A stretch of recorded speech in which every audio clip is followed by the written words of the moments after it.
మెడ్రాస్ నుంచి ఢిల్లీ వెళ్తూ ఉంటే వాళ్ళు హైదరాబాద్లో వచ్చేవారు. ఢిల్లీ ఎయిర్పోర్ట్లో దిగిన తర్వాత నేను ఒక 3 వ్యక్తుల్ని చూశాను. ఒకటి శ్రీ వెంకయ్యనాయుడు గారు.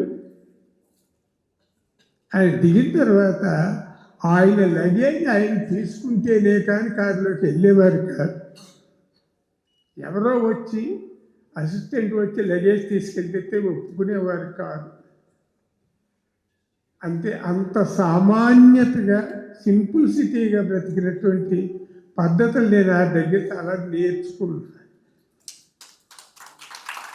నాకు బాగా గుర్తు, రామ్విలాస్ పాస్వాన్ గారు ఒరిస్సా బారిపద నుంచి ఒక ఎంపీ గారు, అప్పుడు ఆ రోజుల్లో మినిస్టర్స్, సెంట్రల్ మినిస్టర్స్, వాళ్ళకి పిలిచితే ఏ పాస్వాన్ ఇట్రా అంటే చెత్త నమస్కారం పెట్టి అంత ఇదే వ్యక్తి వెంకయ్యనాయుడు గారు.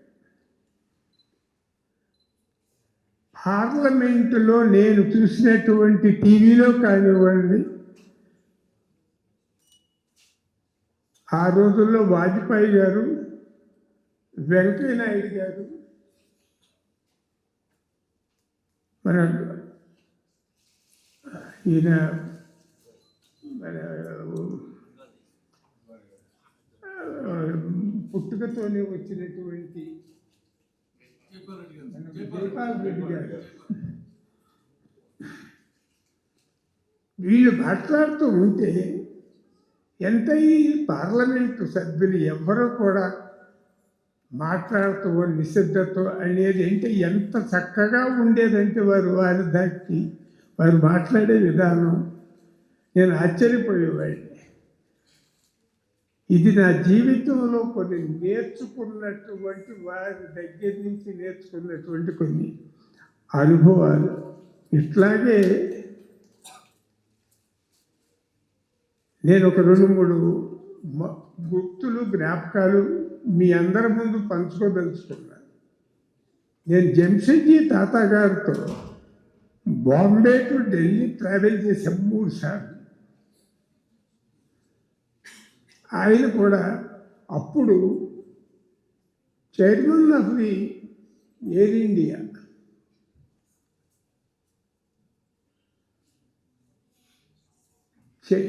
ఎగ్జిక్యూటివ్ డైరెక్టర్స్ అందరూ కూడా వచ్చి జంషెడ్జీ గారి విఐపి రూమ్ ఓపెన్ చేశామండి, రండి కూర్చోండి అంటే వద్దు అని చెయ్యి ఊపేవాడు. అంటే ఈ బ్యాగ్ పట్టుకోవడానికి అసిస్టెంట్ వచ్చా కానీ ఒప్పుకునేవాడు కాదు. అలాగే ధీరుభాయ్ అంబానీ గారితో నేను 3 సార్లు Hyderabad to Bombay to Chennai travel చేశాను. ఆయన కూడా అంతే. అమ్మాయి అల్లుడు ఎయిర్పోర్ట్కి వచ్చి వాళ్ళు బ్యాగ్ తీసుకుంటారంటే కూడా ఇచ్చేవారు కాదు. అంటే అట్లాంటి వారి దగ్గర నుంచి నేను చాలా చాలా చాలా నేర్చుకున్నా. అదే నా అనుభవం అని వెంకయ్యనాయుడు గారి ముందు నేను చెప్పదలుచుకున్నాను. నా మనసులో ఉన్న మాట, సింపుల్సిటీ అనేది లైఫ్. మనం చాలా సంపాదిస్తాం, చాలా ఖర్చు పెడతాం, అనుభవిస్తాం, గెలుస్తాం, ఓడిపోతాం. ఈ సందర్భంలో నేను రజనీకాంత్ గారి గురించి కూడా దయచేసి వారి యొక్క అనుమతితో ఒక 2 మర్చిపోలేనటువంటి సంఘటనలు చెప్తాను.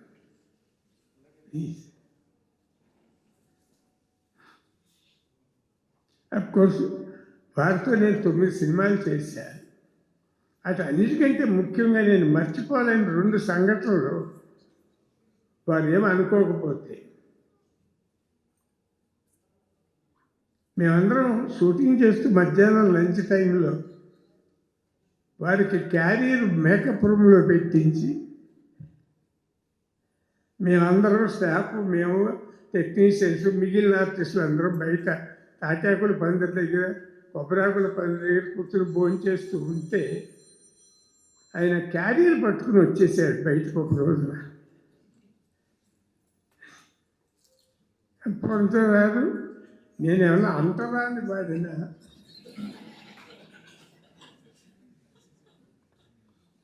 నన్ను ఎందుకు 4 గోడల మధ్యన బంధించి మీరు హాయిగా పందుల కింద కూర్చొని మాట్లాడుకుంటూ చక్కగా కబుర్లు చెప్పుకుంటూ భోజనం చేస్తున్నారు, నాకు ఇక్కడ అవకాశం ఇవ్వరా? నేను అంటరాని వాడినా అనే మాట కూడా వాడారన్న ఆ రోజు.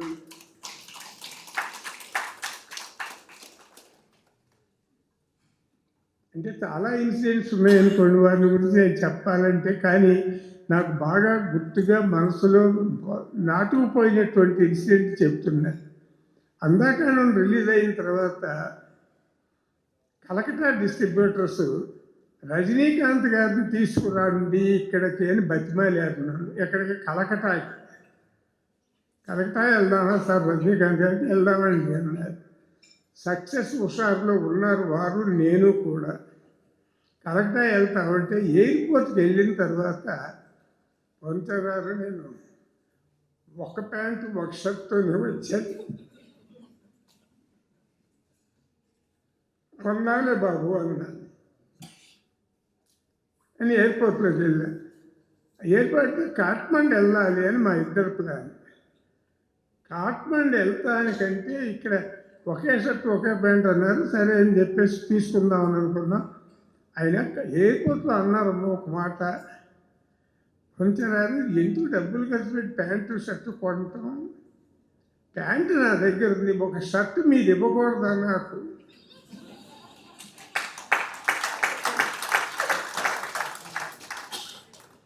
దయచేసి ఏమనుకోవాలి.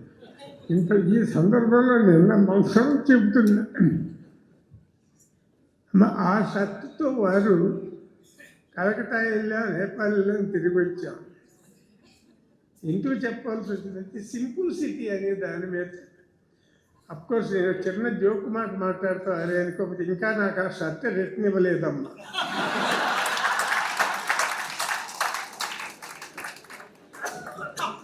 నేను మొన్న ఇట్లా ఒక ప్రాజెక్ట్ చేశాను రజనీ గారు, తమరు రావాలి అని అంటే, నేను మిమ్మల్ని కలవాలటానికి హైదరాబాద్ వస్తున్నాను అంటే, ఎందుకు అంటే చెప్పాను, దీనికోసం మీరు రావటం ఎందుకు, మీరేం రావద్దు, నేనే వస్తాను.